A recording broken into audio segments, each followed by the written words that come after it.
It's as clear as day to me that KEIR STARMER is incompetent, negligent and utterly ineffective. Under his watch, the CPS allowed child rapists to roam free in our country, and innocent victims were denied justice, not forgetting his utterly useless reforms.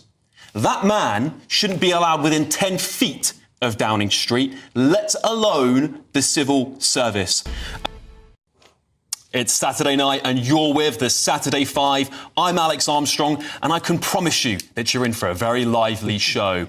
Let's crack on with tonight's first debate. And I'm going to kick us off because this has been the biggest topic of the week.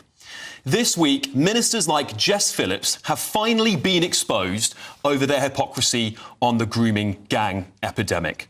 But one man, not even in the country right now, is finally facing his long overdue accountability.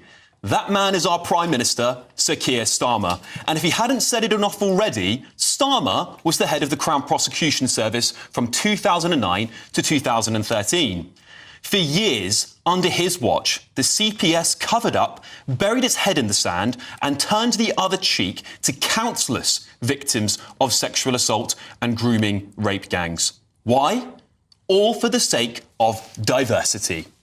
Starmer himself admitted that his authorities were too scared to prosecute grooming gangs because they were afraid of being called racist. In one of the most devastating cases, in 2009, 9 months after KEIR STARMER had taken the helm of the CPS, they abandoned a case against a rape gang in Manchester. A victim of one of those gangs was then discredited by the CPS even after she provided DNA evidence to the police. Shocking. The CPS lawyer in charge of this case, however, decided that the victim was not a credible witness and that a jury wouldn't believe her. Can you believe that? This forced Greater Manchester Police to halt its entire investigation into grooming gangs.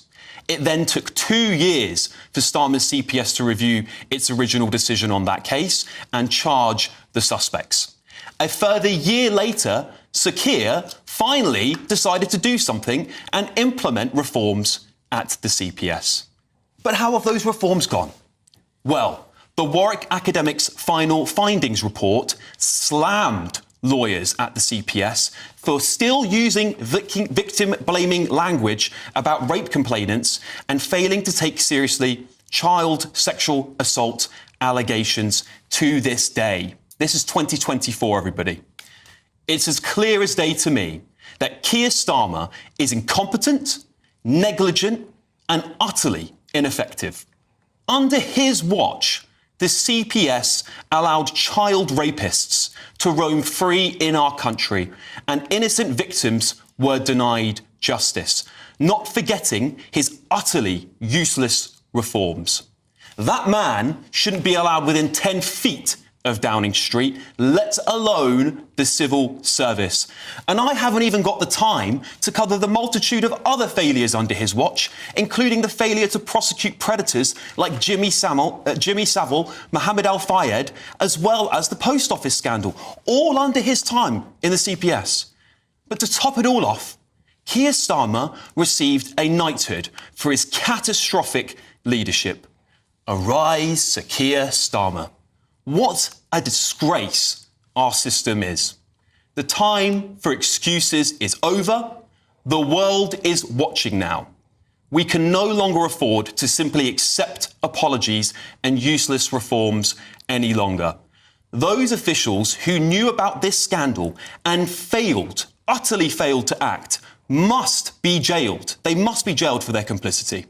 And those who turned a blind eye or conveniently didn't know this was happening under their watch, well, they should be permanently banned from ever holding a position of power in politics or government ever again.